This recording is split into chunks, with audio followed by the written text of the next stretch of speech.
Hello friends, welcome to UPSC Niti. यह हमारा UPSC prelim 2014 का जीएस पेपर 1 डिस्कशन और आज हम देखने जा रहे हैं इसका पार्ट 4 जिसमें हम कवर करेंगे एमसीक्यू नंबर 61 से लेके 80 नंबर तक। तो चलिए स्टार्ट करते हैं हमारा यूपीएससी प्रीलिम 2017 का कॉन्फिडेंस बूस्टर सीरीज और देखते हैं इसका पहला question, that is question number 61।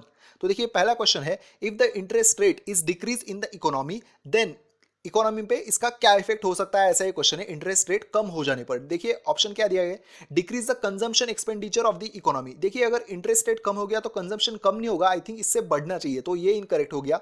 Next is increase the tax collection of the government. तो इंटरेस्ट रेट कम हो गया है तो टैक्स कलेक्शन बढ़ेगा, देखते हैं इसके बारे में, मतलब ये थोड़ा सा डाउटफुल है अभी के लिए। तो बाकी ऑप्शन देखेंगे तो हमें ये डाउट क्लियर हो जाएगा। Next is increase the investment expenditure in the economy, मतलब इंटरेस्ट रेट कम हो गया तो हमारी जो इकोनॉमी है यहाँ पे इन्वेस्टमेंट बढ़ सकता है, ऐसा ये ऑप्शन है। And next is increase the total saving in the economy. मतलब देखिए ये तो गलत है ना, क्योंकि इंटरेस्ट रेट कम हो गया है तो लोग सेव क्यों करेंगे, लोग तो मतलब ज्यादा खर्चा करेंगे। तो आई थिंक ये इसका आंसर होना चाहिए C, that is increase the investment expenditure in the economy. जी हाँ, ये सही है। Decrease interest rate would ensure availability of the capital for investment expenditure, और ये एक्सपेंडिचर के लिए कैपिटल अवेलेबल होने की वजह से लोग इन्वेस्टमेंट ज्यादा करेंगे। ठीक है, आई होप ये क्वेश्चन जो है इकोनॉमी रिलेटेड आपको क्लियर हो गया होगा। देखते हैं हमारा next question, the president shell make rule for the more convenient transaction of the business of the government of India and for the allocation among minister said businesses. देखिए मतलब यहाँ पे क्या बताया गया कि जो हमारे प्रेसिडेंट होते हैं, इन्होंने जो कुछ भी रूल्स है हमारा गवर्नमेंट चलाने के लिए, साथ ही साथ जो allocation among the ministers business चलाने के लिए गवर्नमेंट का, इसके लिए प्रेसिडेंट्स ने रूल बनानी चाहिए, ऐसा ए स्टेटमेंट है। और सेकंड क्या है, the executive action of the government of India shall be express to be taken in the name of prime minister. मतलब जो हमारे एग्जीक्यूटिव एक्शंस होते हैं वो प्राइम मिनिस्टर के नाम के तहत होते हैं, ऐसा सेकंड स्टेटमेंट है। देखिए आप तो जानते हैं हमारे यहाँ पे जो प्रेसिडेंट है वो सबसे इंपॉर्टेंट होते हैं, चीफ होते हैं, और इसी वजह से जो कोई भी हमारी मतलब एक्ट भी पास हो गया तो इसके आखिर में साइन किसकी होती है, प्राइम मिनिस्टर की नहीं होती। ठीक है, वो होती है प्रेसिडेंट की। सो सेकंड इनकरेक्ट है, फर्स्ट जो है ये बात सही है। सो इसका आंसर है ए, दैट इज वन ओनली। अब देखते हैं हमारा नेक्स्ट क्वेश्चन, और यह होता है आर्टिकल 77 की तहत। ठीक है, ये बात याद रखिए। नेक्स्ट क्वेश्चन देखते हैं हमारा 63 नंबर का क्वेश्चन जी। Consider the following statement regarding no confidence motion in India, और इनमें से कौन सी करेक्ट है ये हमें बताना है। ठीक है, नो कॉन्फिडेंस मोशन। देखिए पहला स्टेटमेंट क्या दिया है, there is no mention of no confidence motion in the constitution of India. तो जी हाँ, ये बात सही है कि हमारे जो कॉन्स्टिट्यूशन है इसमें नो कॉन्फिडेंस मोशन, इसके बारे में कहीं पे भी कोई प्रावधान नहीं किया गया है, मतलब फर्स्ट स्टेटमेंट सही है। Next is the motion of a no confidence can be introduce in Lok Sabha only. तो देखिए ये जो स्टेटमेंट है ना, ये ओनली की वजह से हमें डाउटफुल लग सकता है, लेकिन जी हाँ ये बात सही है, क्योंकि देखिए कॉन्फिडेंस तो मतलब नो, राज्यसभा जो है वो तो एक स्थायी है ना। लो कॉन्फिडेंस, अगर कॉन्फिडेंस कम हो गया तो सिर्फ लोकसभा के ही मेंबर मतलब वो एबॉलिश किया जा सकता है, तभी का जो टर्म है वो। तो इस वजह से ये जो है ना, ये बात भी सही है, मतलब फर्स्ट और सेकंड दोनों स्टेटमेंट सही है। सो हमारा आंसर है C, that is both 1 and 2 correct. देखिए इसके बारे में यहाँ पे हमने वही बताया, आप चाहे तो एक्सप्लेनेशन पढ़ सकते हैं। हम देखते हैं, एक इंपॉर्टेंट फैक्ट देख लीजिए कि अगर 50 मेंबर्स इस नो कॉन्फिडेंस मोशन की फेवर में हो और उन्होंने स्पीकर को बता दिया, then the speaker alerts the date for the discussion of the meeting. ठीक है, ये 50 मेंबर्स चाहिए, ये बात इंपॉर्टेंट है, ये बात याद रखिए।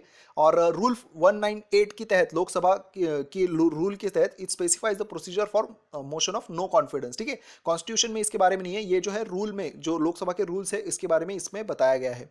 नेक्स्ट क्वेश्चन देखते हैं हमारा 64 number question, with reference to the neem tree consider the following statement. तो ये नीम ट्री जो है इसके बारे में ये क्वेश्चन पूछा गया है। देखिए एक्चुअली ना, ये तब के एक न्यूज़पेपर में इसके बारे में बहुत ही बड़ा आर्टिकल आया था, उस वजह से ये क्वेश्चन यूपीएससी ने ऐड किया था 2014 में। आई थिंक ये हिंदू या फिर टाइम्स ग्रुप में, दोनों में से किसी एक पेपर में इसके बारे में आर्टिकल आया था। तो देखिए पहला ऑप्शन क्या है, neem oil can be used as a pesticide to control the proliferation of some species of insects and mites. तो देखिए ये बात सही है, हम नीम जो है इसकी स्मेल की वजह से यूज करते हैं as a pesticide. So first statement सही है।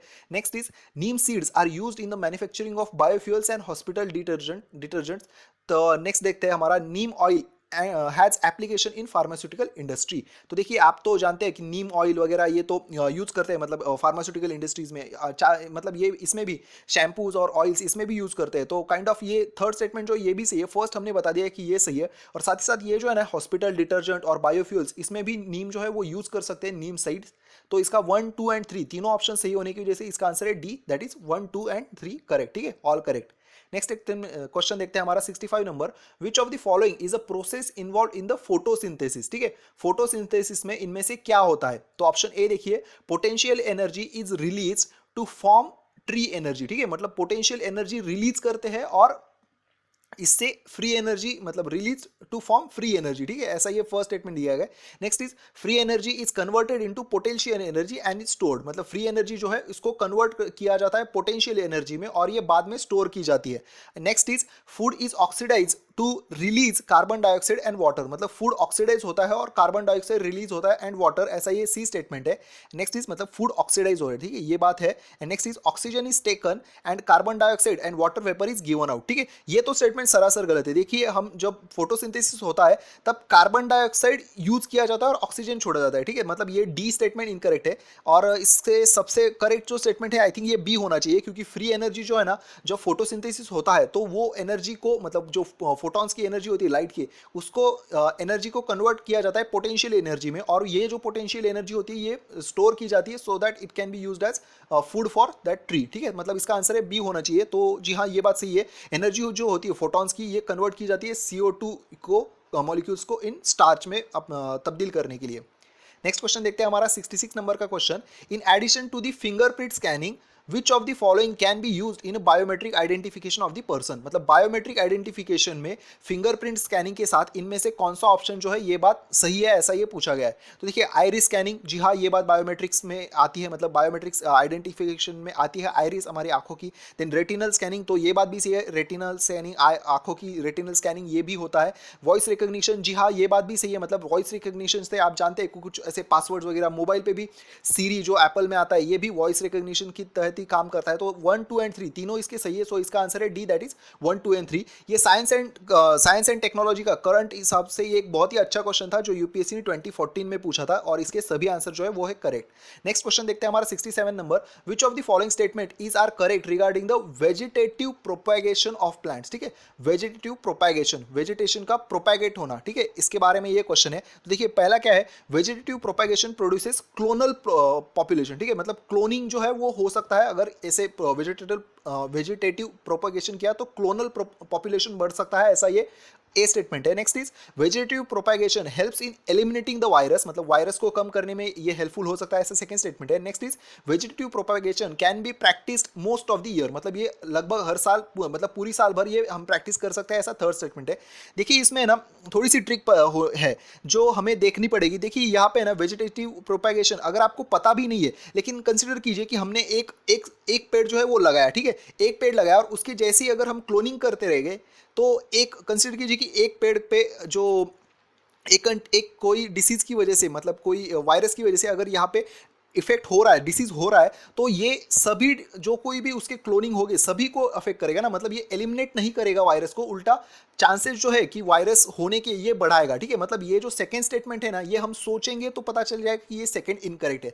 देखिए और सेकंड इनकरेक्ट हो गया तो दो स्टेटमेंट हमारे कम हो गए, तो 1 एंड 3, मतलब 1 क्या है, 1 तो सही है, vegetative propagation produces clonal population, ठीक है, मतलब ये क्लोनिंग करता है, ये बात फिक्स हो गई। अब बस हमें ये देखना है कि vegetative propagation can be practice most of the year. देखिए ऐसे ना कुछ क्वेश्चन स्टेटमेंट दिए जाते हैं जो लेमन टर्म्स में होते हैं कि मतलब अक्सर ऐसे स्टेटमेंट जो दिए जाते हैं ना वो सही होते हैं, ठीक है, मतलब ये जो वेजिटेटिव प्रोपेगेशन है आप तो जानते हैं मतलब कभी भी कर सकते हैं ना हम, तो ऐसी कोई बात नहीं है कि सिर्फ जब बारिश आने वाली हो तभी हम करेंगे या फिर सर्दियों में या फिर समर में ही करेंगे, ऐसी बात नहीं है। सो इसका आंसर है C, that is 1 and 3 correct. ये जो 2 है ये इनकरेक्ट है, आप समझ गए, आई होप कि ये वायरस एलिमिनेट नहीं करेगा, उल्टा वायरस के जो चांसेस है वो बढ़ा सकता है, ठीक है। ये देखिए यहाँ पे second option is wrong because if the parent plant has a virus then it will not eliminate but further propagate, ठीक है, जो मतलब मैंने एक एंगल बताया और यहाँ पे जो है वो दूसरा एंगल इसका भी बताया गया है। नेक्स्ट क्वेश्चन देखते हैं हमारा 68 नंबर का। विच of the following pair is correctly match, तो इनमें से कौन सी पेयर करेक्टली मैच है, देखिए स्पेसक्राफ्ट और इसके पर्पजेस ये बताया गया है।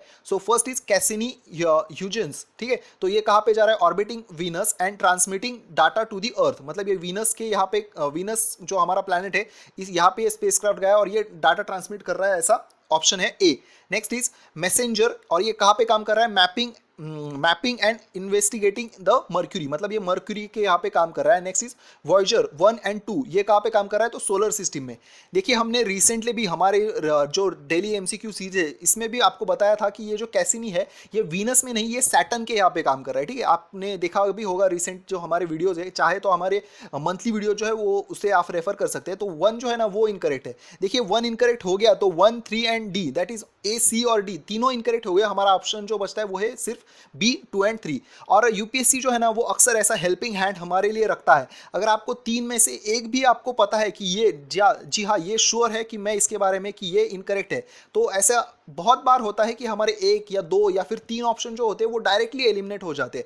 तो बस हमारा जो नॉलेज है वो ऐसे मतलब स्पेसिफिक करना है कि हाँ मुझे ये पता है ये करेक्ट है और ये करेक्ट ही है। तो ये देखिए ये जो कैसिनी है वो वीनस के पास है, सो इसका फर्स्ट इनकरेक्ट हो गया। हमारा आंसर है बी, दैट इज 2 एंड 3, ठीक है। कैसिनी सैटर्न, सॉरी यहाँ पे सैटर्न बताया गया, यहाँ पे वीनस है जो इनकरेक्ट है और ये सैटर्न पे है कैसिनी। और इस साल भी अभी भी ये न्यूज़ में है, तो हो सकता है इस पर कोई क्वेश्चन पूछा जाए। नेक्स्ट क्वेश्चन देखते हैं हमारा 69 question, region well known for the production of. तो ये देखिए ऐसे कुछ जो ज्योग्राफी और economy, geography and economy related ऐसे कुछ क्वेश्चन होते हैं जो यूपीएससी पूछता है। तो देखिए इनमें से बताया गया है कि किन्नौर ये जो प्लेस है ये अर्कोनट इसके लिए फेमस है। नेक्स्ट इज मेवाड़ मैंगो के लिए और कोरोमंडल जो है वो सोयाबीन के लिए फेमस है। ऐसे कुछ क्वेश्चन होते हैं ना जो मतलब स्पेसिफिकली कहा जाए ना तो मुझे पसंद नहीं आते, क्योंकि मैं ना ये ऐसे सेक्टर स्पेसिफिक मुझे याद नहीं रहता। तो मतलब लेकिन ये यूपीएससी पूछता है हर साल, एक आधा क्वेश्चन तो होता ही है इसके बारे में। तो देख लेते हैं इसका आंसर। मैं अपना मतलब फ्रैंकली बता देता हूँ कि मुझे क्वेश्चन अच्छे नहीं लगते। ये इसका आंसर है डी। तो ये देखिए ये अर्कोनट जो है ये सदर्न इंडिया में जो सदर्न रीजन है यहाँ पे पाया जाता है, लेकिन यहाँ पे कहा बताया किन्नौर, ये कहाँ पे मुझे पता नहीं। मेवाड़ जो है वो मैंगो जो है वो सेंट्रल और साउथ इंडिया में, आप तो जानते हैं मैंगो के बारे में, महाराष्ट्र वगैरह ये जो है ये फेमस है, लेकिन मेवाड़ जो है वो ऊपर है, ये बात इनकरेक्ट है। और साथ ही साथ सोयाबीन जो है वो सेंट्रल इंडिया में अक्सर पाया जाता है, कोरोमंडल ये साउथ इंडिया हो गया, सो यह भी इनकरेक्ट है। सो हमारा इसका आंसर है D, that is none correct. Next question देखते हैं हमारा, which of the following is are example of the chemical change, ठीक है। केमिकल चेंज का इनमें से कौन सा एग्जांपल है, देखिए फर्स्ट क्या है, crystallisation of sodium chloride. Next is melting of ice and souring of milk. मतलब देखिए कि सबसे पहला ऑप्शन दिया गया क्रिस्टलाइजेशन ऑफ सोडियम क्लोराइड। मतलब आप जानते हैं कि हमारा नमक कैसे बनाते हैं, तो जो कोई समंदर का पानी होता है वो ऐसे एक चैनल्स होते हैं जो पूरी तरह से यहाँ पे कलेक्ट किया जाता है और बाद में हीटिंग की वजह से वो पानी जो होता है वो निकल जाता है, मतलब इवेपोरेशन की वजह से, और ये क्रिस्टलाइजेशन हो जाता है, ठीक है। तो ये केमिकल चेंज नहीं, ये हो गया फिजिकल चेंज, ठीक है। मतलब फर्स्ट जो हो गया ये फिजिकल चेंज हो गया। मेल्टिंग ऑफ आइस ये भी फिजिकल चेंज होता है, क्योंकि यहाँ पे हम कोई केमिकल तो रिएक्शन वगैरह कोई होती नहीं है, डायरेक्टली सिर्फ हीटिंग की वजह से जो आइस है वो मेल्ट हो जाता है। सो इसका बचा है ऑप्शन 3, और यहाँ पे है 3 दिया हुआ है लेकिन साथ ही साथ नन भी है, तो हमें इसको भी चेक करना पड़ेगा। तो देखिए सॉरिंग ऑफ मिल्क, मतलब मिल्क जो है उसका खराब होना, या ऐसे कह सकते हैं, तो ये बात जो है ये केमिकल्स की वजह से होता है। तो ये है इसका answer 3, that is B only, ये इसका करेक्ट स्टेटमेंट है, केमिकल चेंज है ये। नेक्स्ट क्वेश्चन देखते हैं हमारा 71 question, the power of a supreme court of India to decide the dispute between centre and state falls under its. तो जो सेंटर, जैसे कि हमने ये रेगुलर क्वेश्चन में भी बहुत बार देखा है, तो सेंटर मतलब देखिए कि India versus Tamil Nadu, India versus Maharashtra, India versus Gujarat, ऐसे जो केसेस होती है इनमें ये जो सुप्रीम कोर्ट है इसकी कौन सी जुरिस्डिक्शन में आते हैं। तो एडवाइजरी, तो ऑब्वियसली एडवाइजरी नहीं है। एपिलेट जुरिस्डिक्शन नहीं। ओरिजिनल जुरिस्डिक्शन, जी हाँ ये ओरिजिनल जुरिस्डिक्शन में आते हैं। वृत जुरिस्डिक्शन भी नहीं। सो इसका आंसर है C, that is original jurisdiction के तहत ये क्वेश्चन आते हैं। सो हमने रेगुलर क्वेश्चन में भी ये जो जुरिस्डिक्शन है वो 1-2 बार अच्छे से कवर किया, आप चाहे तो उसको भी देख सकते हैं। नेक्स्ट क्वेश्चन देख लेते हैं हमारा 72 question, consider the following techniques और फेनोमेनन। तो देखिए फर्स्ट ऑप्शन क्या दिया गया है, budding and grafting of in fruit plants, ठीक है, budding and grafting of fruit plants. Next is cytoplasmic male sterility and next is gene silencing. तो इनमें से कौन सी ये एक ट्रांसजेनिक क्रॉप्स बनाने के लिए यूज की जाती है। ट्रांसजेनिक क्रॉप्स मतलब क्या होता है, तो देखिए ट्रांस मींस अलग, देखिए 2 या ऐसे ज्यादा, 2 से ज्यादा, और जेनिक मींस जेनेटिक्स, 2 से ज्यादा प्लांट्स का जेनेटिक्स कंबाइन करके जो क्रॉप्स बनाए जाते हैं। तो इनमें से कौन सी टेक्निक जो है वो यूज की जाती है, ऐसा ये क्वेश्चन है। तो लगभग ये हो सकता है कि ये उस साल न्यूज में होगी, इस वजह से ये आप तो जानते हैं फॉरेस्ट की भी एग्जाम एक साथ ही होती है, तो इस वजह से कुछ क्वेश्चन जो होते हैं वो वो एनवायरनमेंट में डिफिकल्ट लेवल के भी हो सकते हैं। तो देखिए मैं इसका आंसर आपको बता देता हूँ। देखिए ये बेसिकली जो है ना, ये तीनों स्टेटमेंट जो है ये ट्रांसजेनिक क्रॉप्स के साथ डायरेक्टली या फिर इनडायरेक्टली यूज होते ही है, लेकिन हमें यहाँ पे तीनों that is all three correct ये ऑप्शन दिया गया नहीं है। लेकिन इसमें अगर स्पेसिफिकली देखा जाए तो ये जो 2 एंड 3 जो है ना, ये डायरेक्टली ट्रांसजेनिक क्रॉप के लिए होती है। सो इसका आंसर हम कह सकते हैं कि डी बी है इसका आंसर। और होता है कभी कभार ऐसे यूपीएससी में कि एक आधा क्वेश्चन तो होता है कि जिसके बारे में हम ऐसे डायरेक्टली श्योर आंसर नहीं दे सकते। तो इसका आंसर है बी, दैट इज 2 एंड 3। देखिए ये डायरेक्टली और इनडायरेक्टली ये ट्रांसजेनिक क्रॉप्स के साथ रिलेट करते हैं, ये हमने जैसे देखा वो होता है। And cytoplasmic male sterility and gene silencing are the new technology specifically developed for this purpose. So option B looks more appropriate. Next question देखते हैं हमारा 73rd नंबर का question. Consider the following statement, maize can be used for the production of starch. Next is oil extracted from the maize can be feedstock for the biodiesel, and last is alcohol beverages can be produce using मेज। ठीक है, देखिए ये question क्यों था, तो सबसे पहले है ना शेल गैस की वजह से। शेल गैस आपने देखा कल इसके बारे में दो क्वेश्चन आए थे। और साथ ही साथ है ना उसी के साथ साथ बायोडीजल, मतलब नॉर्थ अमेरिका में शेल गैस और साउथ अमेरिका में बायोडीजल, ये बहुत ही चर्चा में था उस समय। सो ये क्वेश्चन आया था। तो देखिए मेज जो है ना ये स्टार्च का प्रोडक्शन के लिए यूज किया जा सकता है, ये बात सही है। साथ ही साथ जो ऑयल एक्सट्रैक्ट किया जाता है मेज से, it can be use as biodiesel. तो जैसे कि हमने अभी बताया, तो ये बायोडीजल, तो ये बात भी सही है। और साथ ही साथ तीसरा तो ये बात भी सही है कि मेज का यूज करके अल्कोहलिक ब्रीवरेज जो है वो बनाए जा सकते हैं। मतलब तीनों स्टेटमेंट इसके सही है। सो इसका आंसर भी है डी, दैट इज 1, 2 एंड 3। ठीक है, नेक्स्ट क्वेश्चन देखते हैं हमारा 74। Among the following organism which one doesn't belongs to the class of other 3। मतलब देखिए बेसिकली हमें क्या करना है, तो इस क्वेश्चन में जो होता है ना फाइंड ऑड मैन आउट, ऐसे ही हमें फाइंड करना है। तो देखिए crab, might, scorpion and spider. तो जब मैंने ये क्वेश्चन पहली बार भी पढ़ा था तब मुझे ये पता था कि सी और डी, मतलब स्कॉर्पियन और स्पाइडर जो है ये एक ही ग्रुप के, बस मैं ये इन दोनों के बीच में कंफ्यूज था। तो मैंने इसका तब तो आंसर मतलब मैंने स्किप कर दिया था इसका, लेकिन आंसर है ये ए है जो ये ऑड मैन आउट है। और जो माइट है ना दैट इज क्रैब, ये ऑड मैन आउट है। माइट, स्कॉर्पियन और स्पाइडर ये जो है ये आराचिंडा, ये कोई फैमिली है, इस फैमिली से बिलोंग करते हैं। एराक्निडा कुछ फैमिली है, इससे बिलोंग करते हैं। नेक्स्ट क्वेश्चन देखते हैं हमारा 75 नंबर का। The power to increase the number of जजेस in the Supreme court of India is vested in. मतलब सुप्रीम कोर्ट जो है हमारा, यहाँ के जजेस का नंबर बढ़ाने की जो पावर है वो इनमें से किसके पास है। तो ऑप्शन दिया गया है प्रेसिडेंट, पार्लियामेंट, सीजीआई या फिर लॉ कमीशन। तो जी हाँ, इसका आंसर हमने एक रेगुलर हमारे वीडियो में भी ये कवर किया था। इसका आंसर है B, that is parliament. Parliament के पास ये पावर होता है कि जो हमारे सुप्रीम कोर्ट के जजेस है उनकी संख्या बढ़ाए या कम करे। तो देखते हैं नेक्स्ट क्वेश्चन। देखिए पार्लियामेंट। नेक्स्ट क्वेश्चन देखते हैं 76 number. Consider the following towns of India. तो ऑप्शन दिया गया है Bhadrachalam, next is Chanderi, then next is Kanchipuram और कमल। तो इनमें से कौन सी जो अबाउ पूछे गए ये famous for production of traditional saris या फिर फैब्रिक, मतलब साड़ीज या फैब्रिक बनाने के लिए इनमें से कौन सी टाउन जो है ये फेमस है। तो आपने कांचीपुरम साड़ीज ये तो सुना होगा, और साथ ही साथ चंदेरी साड़ीज जो होती है ये भी एक फेमस है। आई थिंक ये मध्य प्रदेश का है, ये जो सेकंड है। और मतलब 2 एंड 3 जो ये बात सही है। और देखिए अगर 2 एंड 3 कहाँ पे है, तो दो ऑप्शन दो जगह पे बी और सी में। तो ये भद्राचलम ये आई थिंक नहीं है। सो इसका आंसर होना चाहिए B, that is 2 and 3 only. देखते हैं हम इसका आंसर। जी हाँ, 2 एंड 3 है। देखिए चंदेरी जो है ये मध्य प्रदेश में, जैसा कि हमने पहले देखा था, और कांचीपुरम जो है ये तमिलनाडु में फेमस है साड़ीज का टाइप। ओके, हो रहा है अच्छे से। तो देखते हैं हमारा next question. Consider the following pairs, और इनमें से कौन सी करेक्टली मैच है। तो नेशनल हाईवेज और सिटीज कनेक्टेड ये पूछा गया है। देखिए ऐसे भी क्वेश्चन कुछ जो हमारे ज्योग्राफी रिलेटेड होते हैं, लेकिन ये जो क्वेश्चन होते हैं ना नेशनल हाईवेज के, ये अक्सर जो नेशनल हाईवेज न्यूज में होते हैं इनके बारे में ही पूछता है यूपीएससी। ठीक है जी हाँ, ये एक यूपीएससी की बहुत ही अच्छी बात है कि ये जो क्वेश्चन पूछता है ये न्यूज के बारे में ही होते हैं। सो देखिए पहला क्वेश्चन है NH4 जो चेन्नई से हैदराबाद को कनेक्ट करता है। नेक्स्ट इज NH6 ये मुंबई से कोलकाता को कनेक्ट करता है। NH15 ये अहमदाबाद से जोधपुर को कनेक्ट करता है। तो इनमें से कौन से करेक्ट है जी। अगर ये एक्चुअली देखा जाए ना तो ये तीनों इनकरेक्ट है। इसका आंसर है D, that is none correct. हम देख लेते हैं जी। NH4 जो है ये बेंगलुरु से चेन्नई को कनेक्ट करता है। ठीक है, यहाँ पे बताया गया चेन्नई से हैदराबाद, लेकिन ये बेंगलुरु से चेन्नई को कनेक्ट करता है।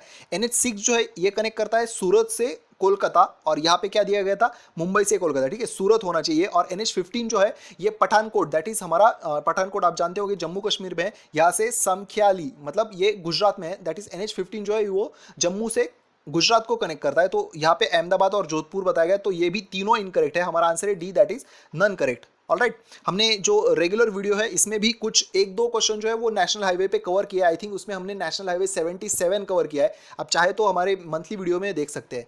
नेक्स्ट क्वेश्चन देखते हैं हमारा 78 नंबर का question. Consider the following international agreements और इनमें से कौन सी जो है which of the above has और have a bearing on the biodiversity, मतलब इनमें से कौन सा एग्रीमेंट बायोडाइवर्सिटी से रिलेटेड है, ऐसा ये क्वेश्चन है। तो देखिए पहला क्या है, international treaty on plant genetics resources and food and agriculture.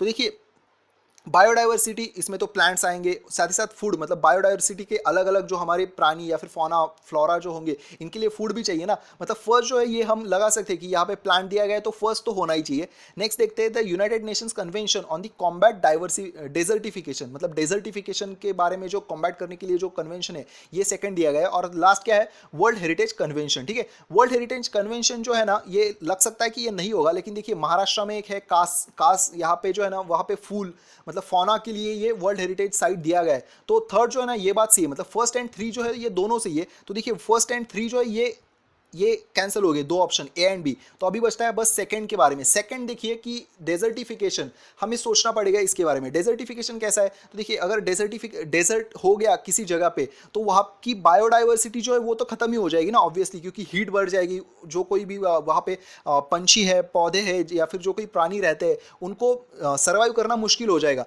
तो इस वजह से हम ऐसा लॉजिक लगाएंगे तो ये भी हम ऐसे गेस कर सकते हैं कि डेजर्टिफिकेशन बारे में जो भी यूएन की कन्वेंशन है ये भी बायोडाइवर्सिटी से रिलेट हो सकती है। तो हमारा आंसर बन जाता है 1, 2 एंड 3 करेक्ट। ठीक है, 1, 2 एंड 3 करेक्ट। तो ये जी हाँ, ये बात भी सही है। और देखिए इसके जो UNCCD की जो वेबसाइट है इस पर भी ये बात बताई गई है, ये हमने कंफर्म किया था। नेक्स्ट क्वेश्चन देखते हैं 79 question, consider the following statement regarding Earth Hour. ठीक है, अर्थ आर जो होता है आपने देखा होगा रिसेंटली ही, कुछ एक महीना भर पहले ही अर्थ आर हुआ था, तो इसके बारे में यूपीएससी ने क्वेश्चन पूछा था। देखिए क्या है, it is an initiative of UNEP and UNESCO. Next is it is a movement in which participants switch off the light for an hour on the certain day of every year। ठीक है, मतलब हर एक साल में किसी एक दिन 1 घंटे के लिए लाइट जो है वो ऑफ रखी जाती है, ऐसी ये मूवमेंट है, ऐसा सेकंड स्टेटमेंट दिया गया है। Next is it is a movement to raise the awareness about the climate change and need to save the planet. मतलब ये जो अर्थ आर हम करते हैं तो ये किस लिए करते हैं, तो क्लाइमेट चेंज के बारे में लोगों के बीच में अवेयरनेस लाने के लिए, ऐसा थर्ड स्टेटमेंट है। तो देखिए इसके 2 एंड 3 जो है ना ये बात सही है, लेकिन ये जो फर्स्ट है ये इनिशिएटिव UNEP और यूनेस्को का नहीं है, ये इनिशिएटिव है WWF जो है ना, world wild life fund for nature, इसके द्वारा ये इनिशिएटिव स्टार्ट कर दिया गया है। सो इसका आंसर है C, that is 2 and 3 correct, क्योंकि ये जो फर्स्ट था ये इनकरेक्ट हो गया। सो इसका सी 2 एंड 3 करेक्ट। ठीक है, इसका आंसर है सी।